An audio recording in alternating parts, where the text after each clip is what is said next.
Second segment के last portion में अगर हम देखें, how did feudalism develop in England in 11th century. अभी तक हमने जो सिस्टम देखा था वो मेनली फ्रांस में था, और फ्रांस के बाद से ही निकल के बाकी जगहों पे यूरोप के बाकी वेस्टर्न यूरोप के अलग अलग देश किंगडम्स में फैला था। इंग्लैंड में देखते हैं, how did feudalism develop in England in 11th century. Angles and Saxon जो थे, they were from central Europe and they settle in England in 6th century. ये दो ट्राइब्स थे, एक एंगल्स थे और एक सैक्सॉन्स थे, और ये कहाँ से आए थे, ये सेंट्रल यूरोप की तरफ से आए थे और इंग्लैंड में आके 6th सेंचुरी से बस गए थे। एंगल की वजह से इंग्लैंड को पहले एंगल लैंड कहा गया, और उससे बनते बनते इसका नाम पड़ गया इंग्लैंड, इस देश का। उसके बाद एंगल्स को हराने के लिए विलियम नाम के एक ड्यूक, नॉर्मैंडी यानी फ्रांस में एक जगह है नॉर्मैंडी, वहाँ का जो ड्यूक था वो आया इंग्लिश चैनल क्रॉस करके इंग्लैंड में, और उसने उसको डिफीट कर दिया एंगल्स को, सैक्सन किंग को, सैक्सन किंग को इंग्लैंड के। और इंग्लैंड एंड फ्रांस के बीच में लड़ाई हुई। They fought for territory and trade. William one distributed the land to 180 Norman nobles. Lords were chief tenants of kings and lords gifted land to the knights. ये पूरा system था England में। पहले angles, उसके बाद सैक्सन जो थे उनको डिफीट करके नॉर्मैंडी का ड्यूक जो था विलियम वो आया, और फाइनली जो आज की जो आप रॉयल फैमिली देखते हैं इंग्लैंड में, they are actually from France and they are the descendants of William the duke of Normandy. Therefore इनकी जो हायरार्की बनी वो कैसे थी, सबसे पहले king who gifted the land to nobles, उसके बाद आए लॉर्ड्स जो किंग को सर्व करते थे। लॉर्ड के नीचे थे नाइट जो हेल्प करते थे वॉरफेयर में लॉर्ड्स को, और सबसे जो हायरार्की के सबसे लोएस्ट लेवल पे थे वो पेजेंट्स थे, जो वहाँ के एंग्लो सैक्सन जो लोकल्स थे इंग्लैंड के, वो थे जो इनके लिए काम कर रहे थे। So with this we come to the end of second segment. Third segment हम शुरू करते हैं 3 ऑर्डर्स का, social and economic relation of these 3 orders. Question यहाँ पे होगा, how did long term changes in population level affect economy and society in Europe. Time के साथ, टाइम चेंज होने के साथ पॉपुलेशन लेवल जो था उसमें क्या क्या चेंजेस आए, और किस वजह से, इकोनॉमिक एंड सोशल सिस्टम की वजह से या चेंजेस की वजह से। Social process change the system. Social process में क्या क्या था, पहला था चेंज ऑफ एनवायरनमेंट जो कि ग्रेजुअल था, आराम धीरे धीरे हुआ। फिर change of agriculture which was drastic और dramatic, and these two affected the relation between the lords and vassals. जिस तरह से एनवायरनमेंट का और एग्रीकल्चर का चेंज हुआ जो काफ़ी ड्रामेटिक माना जाता है, क्योंकि टेक्नोलॉजिकल एडवांसमेंट हुआ, उसमें सिस्टम ऑफ एग्रीकल्चर में चेंज हुआ, तो लॉर्ड और वेसल्स का जो पुराना रिलेशन था, वन साइडेड जो रिलेशन था जिसमें लॉर्ड हमेशा डोमिनेट करते थे, उसमें काफ़ी चेंजेस आए, वो हमें भी देखेंगे। पहला हम देखते हैं environment. From 5th century to 10th century environment में क्या क्या चेंजेस आए, जिस वजह से सोशल और पॉलिटिकल सिस्टम जो था यूरोप का वो 3 ऑर्डर से चेंज होते होते थोड़ा अलग तरह का हुआ। पहला था Europe was initially covered with forest, limited land was there for agriculture. Europe faced severe long winter and the agriculture was reduced. ये हम पीरियड बात कर रहे हैं 5th to 10th से। 11th सेंचुरी आते आते तक ये जो ठंडा मौसम था या जो ठंडी जलवायु या क्लाइमेट था, that changed. Warm phase started in Europe in 11th century. Temperature increased, और with the temperature what increased, now agriculture improved, soil was easily ploughed. मौसम में गर्मी आई तो खेती भी आसान हो गई, कल्टीवेशन आसान हो गया। Due to expansion of agriculture forest decreased. जब खेती अच्छी होने लगी तो ज़्यादा जंगल काट के लोग और खेती करने लगे और प्रोडक्शन करने लगे। उसके बाद सेकंड जो था चेंज वो था लैंड यूज़ का। लैंड यूज़ जिसको मैंने आपको बताया कि काफ़ी ड्रामेटिक रहा। Agriculture labour intensive because agriculture technology was primitive. पहले क्या था, एग्रीकल्चर प्रिमिटिव था, लेबर इंटेंसिव था क्योंकि टेक्नोलॉजी नहीं थी। All hand work was done to cultivate the land, and जो क्रॉप रोटेशन भी होता था it was also for no use. 2 parts of land were kept. One was left as fallow for rye and second was cultivated during autumn and winter crop for wheat. Therefore soil deteriorated. इन सब चीज़ों की वजह से ज़मीन जो थी, top soil जो था वो ख़राब हो रहा था। उसके अलावा फेमिन, माल न्यूट्रिशन की वजह से पॉवर्टी भी बढ़ रही थी, लोगों में गरीबी बढ़ रही थी, अकाल पड़ने की वजह से, और अच्छा खाना नहीं खाने, स्वास्थ्य खाना नहीं खाने की वजह से। लॉर्ड का क्या कोशिश रहती थी? To maximise produce. और पेजेंट्स क्या थे? They resisted through passive resistance. वो काम ही नहीं करते थे। वो क्या करते थे? जो कि हाथ से सारा काम होता था, तो एक ही ज़मीन पे एक ही जगह बैठ के they spend more time on cultivating field. They did not perform unpaid labour. There was conflict between peasant and lord for pasture and forest land, and land was the private property of lord and resources for peasant. तो ये पुराना scenario था। Labour intensive होने की वजह से और production कम होने की वजह से जो लोग थे, जो गरीब लोग थे, उनका भी काम करने में मन नहीं लगता था। पूरे दिन एक ही जगह बैठ के प्लाऊ चलाते रहते थे या खुरपी चलाते रहते थे। काम में बिल्कुल तेज़ी नहीं आती थी। लॉर्ड का मन भी करता था कि प्रोडक्शन बढ़ाए, तो वो हेल्प ही नहीं करते थे। तो इन सब की वजह से जो लैंड था वो डिटीरियोरेट हो रहा था और बिल्कुल प्रोडक्शन ज़्यादा नहीं हो रही थी। फिर आई न्यू एग्रीकल्चर टेक्नोलॉजी। ये सारा 5 to 10 सेंचुरी का सिनारियो था। 11th सेंचुरी आते आते तक न्यू एग्रीकल्चर टेक्नोलॉजी आने लगी। खेती करने के लिए नए नए तरीके आने लगे, मशीनरी। सबसे पहले टेक्नोलॉजिकल चेंज क्या हुआ? The cultivator started using iron tipped plough and mould boards. जो उनके जो हल थे उसके जो टिप पे लोहा यूज़ करने लगे, आयरन को यूज़ करने लगे, जिस वजह से वो काफ़ी फाइन हो गया था और उसकी वजह से प्लाउइंग आसान हो गई। Harness of ploughing animal improved. पहले क्या होता था? गले पे रखते थे जो हार्नेस था, उसका जो एनिमल के ऊपर रखते, जो बुलॉक्स पे रखते थे। Now that harness became shoulder harness instead of neck harness, and which exerted greater power. जानवर को ज़्यादा आसानी होने लगी आगे बढ़ के फिर काम करने में। फिर उसके बाद क्या हुआ? Iron horse shoe for horses. जो घोड़े दौड़ाते थे उसमें उनको घोड़े की नाल लगने लगी, यानी लोहे का हॉर्स शू लगने लगा, जिस वजह से उनकी स्पीड बढ़ गई, उनको जो डैमेज था वो उनके पैर में नहीं होता था। Then wind and water energy for agriculture was produced for milling corn and pressing grapes. जो सारा काम हाथ से हो रहा था उसको विंड और पावर एनर्जी से किया जाने लगा, तो उससे स्पीड बढ़ गई, काम में तेज़ी आ गई। 3 फील्ड सिस्टम अडॉप्ट कर लिया गया 2 फील्ड की जगह। 2 फील्ड क्या था? एक फैलो छोड़ते थे, दूसरों कल्टिवेट करते थे। अब 3 फील्ड होता था। इसमें क्या होता था? जो होल्डिंग या जो ज़मीन थी उसको 3 पार्ट में ब्रेक करके रोटेशन क्रॉप लगाया जाने लगा। पहला था वीट के लिए, और उसी ज़मीन पे ऑटम में राई उगाते थे। दूसरा क्या था? पीज़ के लिए, बीन्स के लिए और लेंटिल्स के लिए, जो स्प्रिंग में होता था।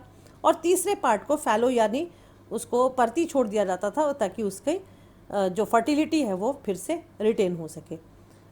और इन सब की वजह से क्या हुआ? It led to increase in food produce and food doubled. जितना भी फूड ग्रेन था वो डबल होने लगा। More protein from peas and beans led to better fodder from their husk. लोगों में भी ताकत ज़्यादा आने लगी और जानवरों में भी ज़्यादा काम करने की शक्ति बढ़ने लगी, क्योंकि फूड का टाइप चेंज हो गया था। प्रोटीन यानी जो बॉडी बिल्डिंग फूड होता है वो प्रोड्यूस करने की वजह से लोगों में और एनिमल्स में काम करने की शक्ति बढ़ गई। सो उसका इम्पैक्ट क्या हुआ? As a result some technology as a result some certain things happen. पहला तो टेक्नोलॉजी में सब कुछ अच्छा ही नहीं था, technology was very costly. So initiative which was taken by lord, peasant extended arable land cultivable and switch to 3 crop rotation. तो ये भी था, टेक्नोलॉजी कॉस्टली होने की बाद भी पेजेंट जो थे उन्होंने खेती को काफ़ी बढ़ाया, 3 क्रॉप रोटेशन करने लगे। From 11th century personal bond were weakening because economic transaction was money based. अब क्या हुआ? जितनी ज़मीन उतना प्रोडक्शन उतने पैसे। इस वजह से क्या हुआ? जो पुराना सिस्टम था 3 ऑर्डर्स का, जिसमें पेजेंट, पूरी जो पेजेंट्री थी वो लॉर्ड पे डिपेंड करती थी, अब सब कुछ मनी बेस्ड होने लगा। अब जो जितना काम करता था उसको उतना पैसा मिलता था। तो cultivator sold crop for money. अब वो कल्टिवेटर जो उगाते थे वो बेचना शुरू कर दिया उन्होंने। और ट्रेडर्स जो थे, या जो हार्वेस्ट होता था उसको ले जाके टाउन्स में बेचते थे जो ट्रेडर्स। तो पेजेंट्स का सीधा रिलेशन किन से हो गया, ट्रेडर्स से हो गया। इस वजह से लॉर्ड्स की जो इंपॉर्टेंस थी वो कम होने लगी। और एक थर्ड फायदा क्या हुआ, increasing use of money influence prices. जब सारा कुछ मनी में एक्सचेंज होने लगा या मनी ट्रांजैक्शन बढ़ गया तो उससे प्राइसेस जो थे उस पर भी फर्क पड़ने लगा। Higher prices during poor harvest, that is in England between 1270 to 1320 agriculture prices doubled. जब खेती कम होती थी तो प्राइसेस ज़्यादा दाम में बिकता था, सीधा डिमांड एंड सप्लाई का हो गया। और जब खेती कम होती ज़्यादा होती थी तो उसके प्राइसेस नीचे आ जाते थे। तो इस तरह से जो ये we come to the end of this portion, the third segment. Fourth segment हम देखते हैं which talks about fourth order. Fourth order क्या था, town and its people. 11th century आते आते तक जब क्लाइमेट और एनवायरनमेंट चेंज हुआ, जब एग्रीकल्चर टेक्नोलॉजी बढ़ने लगी तो उस वजह से, और ट्रेड टेक्नोलॉजी बढ़ने की वजह से प्रोडक्शन बढ़ा, प्रोडक्शन की वजह से ट्रेड बढ़ा और मनी ट्रांजैक्शन बढ़ा। उस वजह से जब टाउन्स की इम्पोर्टेंस काफ़ी होने लगी। पहले रूरल एरिया की ज़्यादा इम्पोर्टेंट थी क्योंकि लैंड जो था उसमें पूरा फोकस होता था लॉर्ड्स का और चर्च का भी।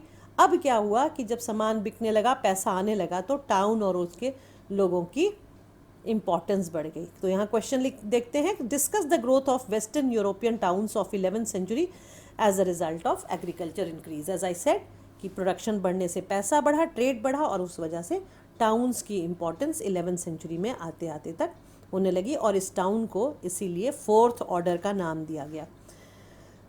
Let us see expansion of the answer. Expansion of agriculture led to increase of population, trade and town.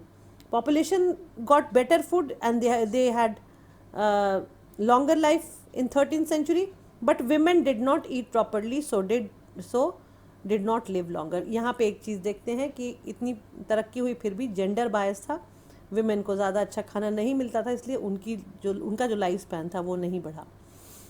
उसके बाद टाउन एंड ट्रेड में 11th century deserted town of Roman empire began to grow. Ancient Rome में जो जितने भी towns desert हो गए थे यानी वीरान हो गए थे वो दोबारा से बसने लगे। क्यों? Because agriculture increased, peasant with more yield needed a place to sell. As a result growth of periodic fair.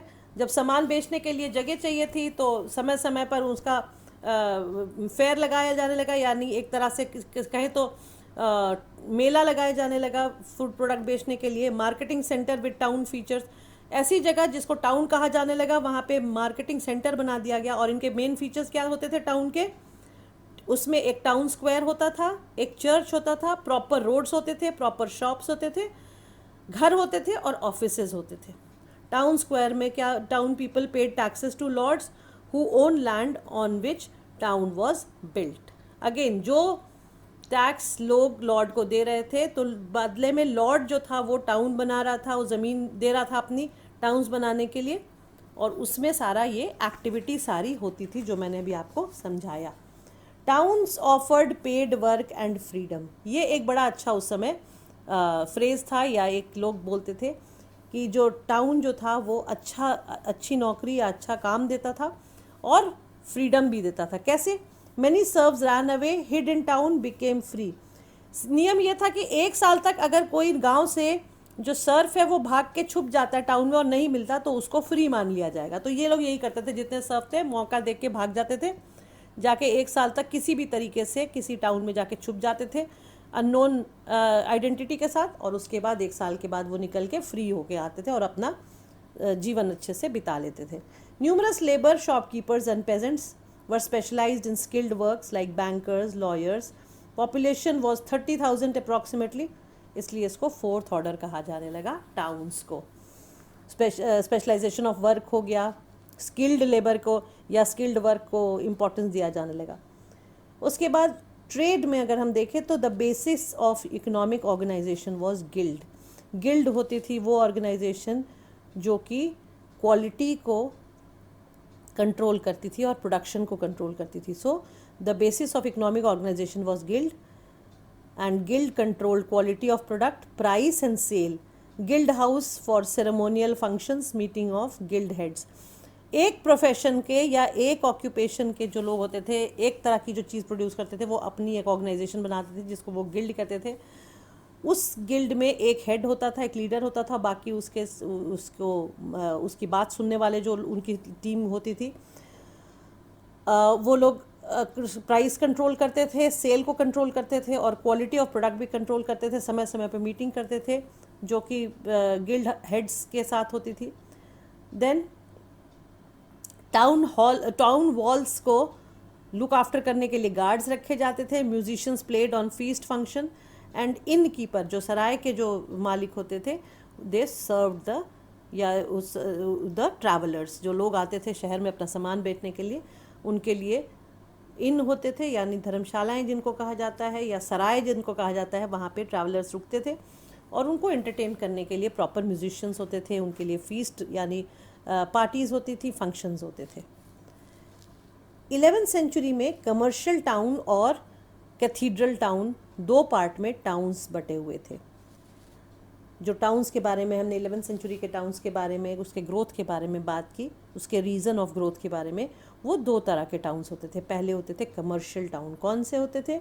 The new trade route with West Asia by Scandinavian merchant sailing south from North Sea. They sold fur and hunting hawks and they bought cloth from this people here in Western Europe. Then English traders sold tin. France, 12th century, commerce and craft grew. Merchants became rich and powerful. Town grew and expanded. तो commercial town की जितनी भी activities थी totally commercially based थी, जिसमें example आपको दिया गया है। पहला जो नया ट्रेड रूट था वो वेस्ट एशिया से होके आता था, और स्कैंडिनेवियन मर्चेंट्स जो थे वो नॉर्थ सी की तरफ से आते थे और यहाँ पे आके वेस्टर्न यूरोपियन टाउन्स में अपने फ़र और हंटिंग हॉक्स बेचा करते थे। फिर ख़रीद के क्या ले जाते थे? यहाँ से कपड़े ख़रीद के ले जाते थे। इंग्लिश ट्रेडर्स जो थे वो यहाँ आके टिन बेचते थे। फ्रांस में जो 12th सेंचुरी में क्या था, क्राफ्ट और कॉमर्स बढ़ा और मर्चेंट जो थे वो रिच और पावरफुल बन गए, और इस वजह से जो टाउन था, कमर्शियल टाउन, वो काफ़ी अच्छे से एक्सपैंड हो रहा था, ग्रो कर रहा था। सेकेंड टाइप ऑफ टाउन जो थे वो कैथीड्रल टाउन। कैथीड्रल टाउन मतलब ऐसे शहर जो रिलीजियस बेस्ड थे, यानी rich merchants made donation for to churches. In 12th century large churches, जिनको कैथीड्रल कहा जाता था, वर बिल्ट इन फ्रांस।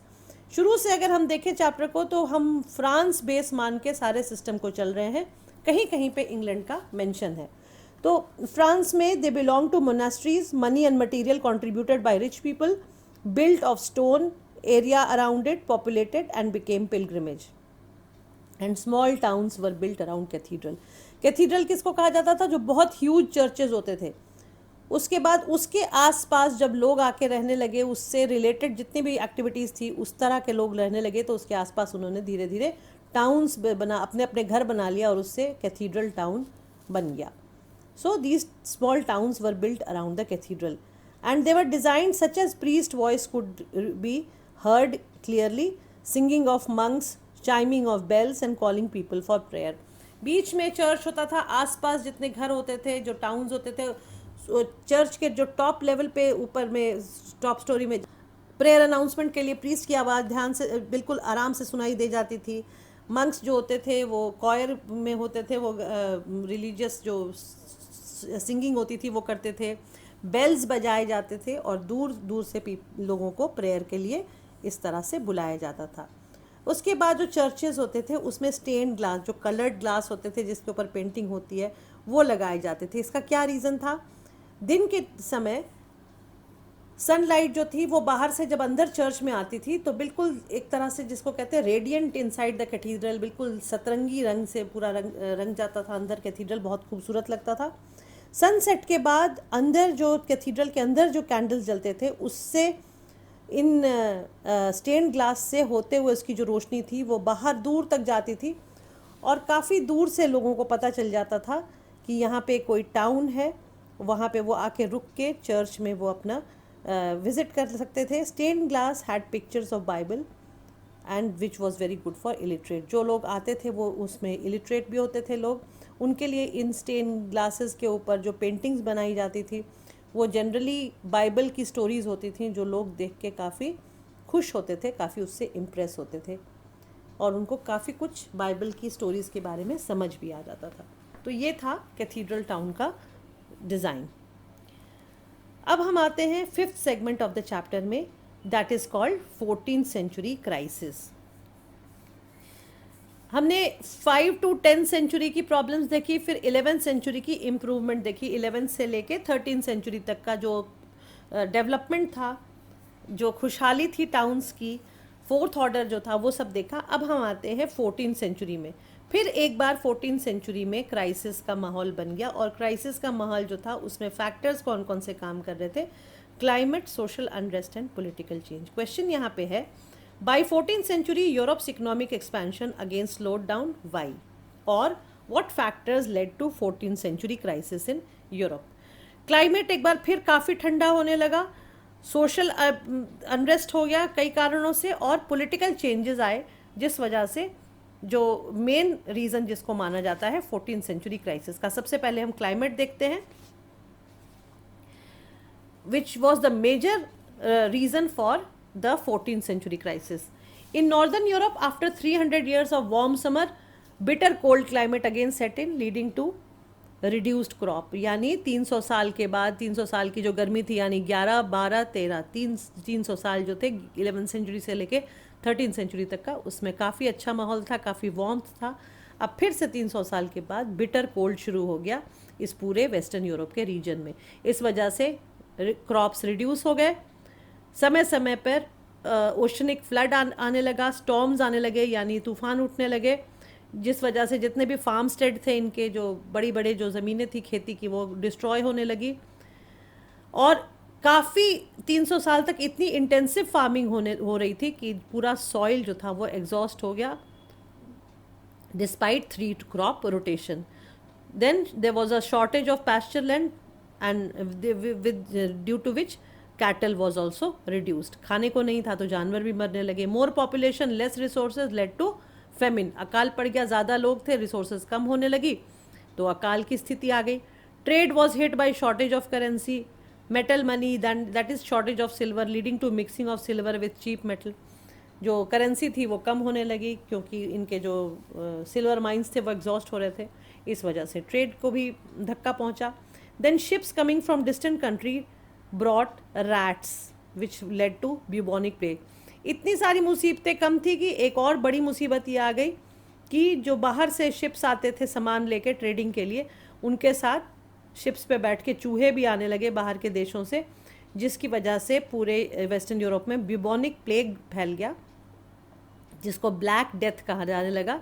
एक तरह से पैंडेमिक या एपिडेमिक फैल गया। Mortality was hit between 1347 to 1350।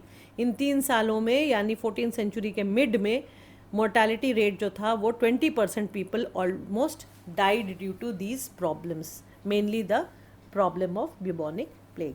All this led to social dislocation and shortage of labour.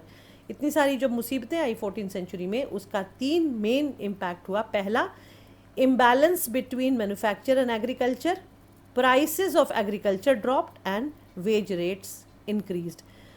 जो वर्कर्स थे उनके पास, वो वर्कर्स कम थे, काम ज़्यादा था, क्योंकि डेथ्स भी बहुत हो रही थी, सोशल डिसलोकेशन भी बहुत हो गया था, और शॉर्टेज ऑफ लेबर की वजह से लेबर जो थे उनके वेजेस काफ़ी बढ़ने लगे, एग्रीकल्चर का जो प्राइस है वो नीचे आ गया, और मैन्युफैक्चर और एग्रीकल्चर के बीच में इम्बैलेंस डेवलप हो गया। सेकेंड फैक्टर जो था which led to 14th century crisis, that was social unrest. इसमें सोशल अनरेस्ट में क्या था, ये जो प्रॉब्लम्स ऑलरेडी क्लाइमेट की वजह से जो प्रॉब्लम्स चल रही थी, उसकी वजह से the income of Lord decreased. कुछ प्रोडक्शन नहीं था, कुछ बेच नहीं रहे थे, तो लॉर्ड्स की भी जो आमदनी थी वो कम हो रही थी। Agriculture prices came down, labours wage increased. Peasant rebel in 1358 in France, crushed though it was violent in rich areas. Then old feudal relation change, feudal privileges no longer accepted by peasants. क्योंकि peasants कम थे, number of peasants कम थे, इसलिए उनकी importance काफ़ी बढ़ गई, इसलिए उन्होंने feudal lords को भी importance देना बंद कर दिया। और political changes क्या क्या है, 5th century से 16th century जो king strengthened their military and financial power. They organized standing armies, permanent bureaucracy and national taxation system उन्होंने शुरू कर दिया। And overseas expansion in Spain and Portugal. ये एक बहुत बड़ा चेंज आया कि जो फ्रांस और इंग्लैंड में जो इम्पोर्टेंस थी फ्यूडल लॉर्ड्स की, नोबिलिटी की, वो ख़त्म होते होते अब किंग का इम्पोर्टेंस 15th और 16th, 15th not 5th 15 to 16 century के बीच में राजा की जो इम्पोर्टेंस थी वो बढ़ गई, और उसके साथ बढ़ गई उसकी मिलिट्री और फाइनेंशियल पावर राजा की।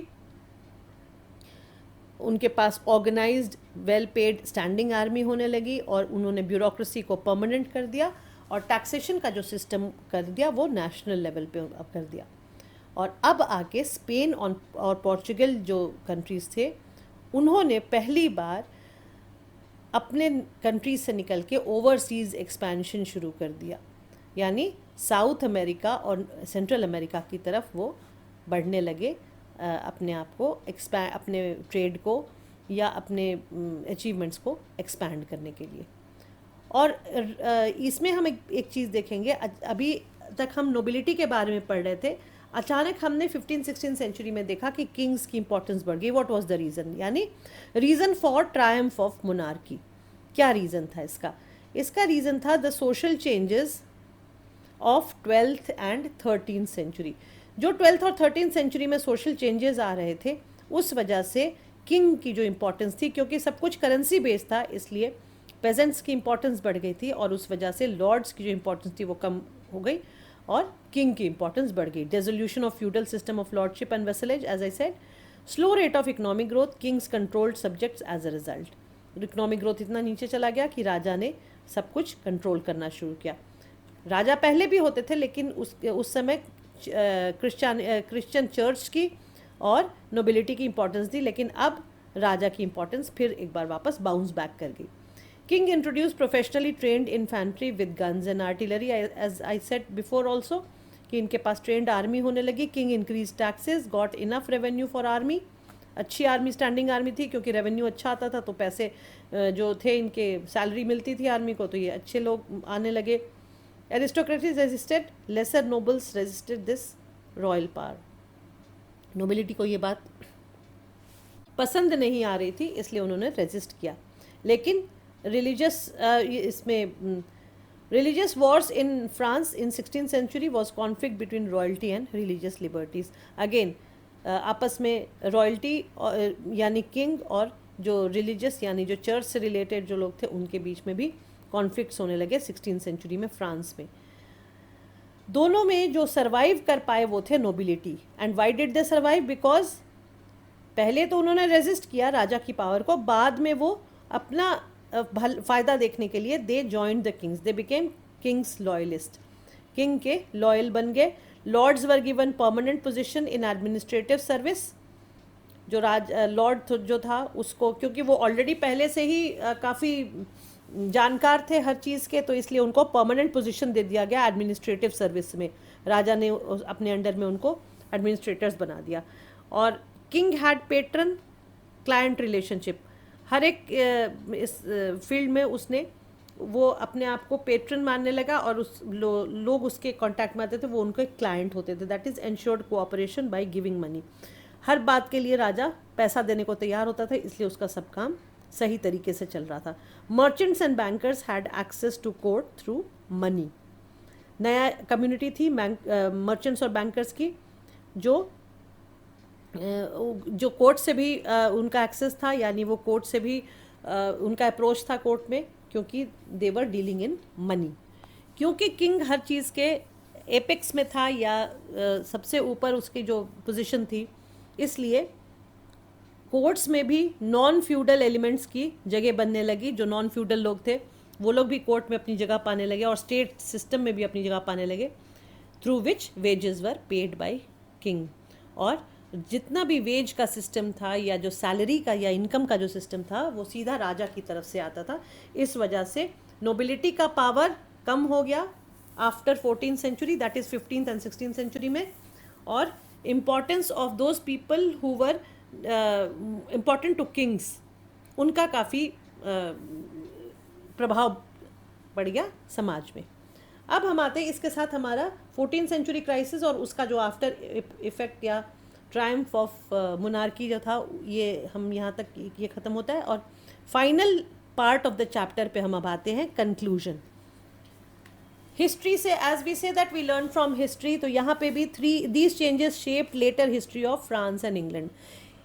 From starting of chapter that is the 3 orders, उसके बाद से जो सिस्टम चेंज हुआ, जो फैक्टर्स उसको इफ़ेक्ट कर रहे थे, और फाइनली आते आते 15-16 सेंचुरी तक जितने भी चेंजेस आए, उस वजह से जो कंटेम्प्रेरी मॉडर्न फ्रांस और इंग्लैंड में जो चेंजेस आए वो उसको काफ़ी इफ़ेक्ट किया उसने। फ्रांस में there were 3 houses represented 3 estates. After this till 1789 king did not share power. पहले जो 3 ऑर्डर्स था, उसके बाद जब राजा ने अपने हाथ में पावर ले लिया तो उसने पावर शेयरिंग बिल्कुल बंद कर दी। इंग्लैंड में जो एंग्लो सैक्सन थे, they had great council which king consulted before tax policy.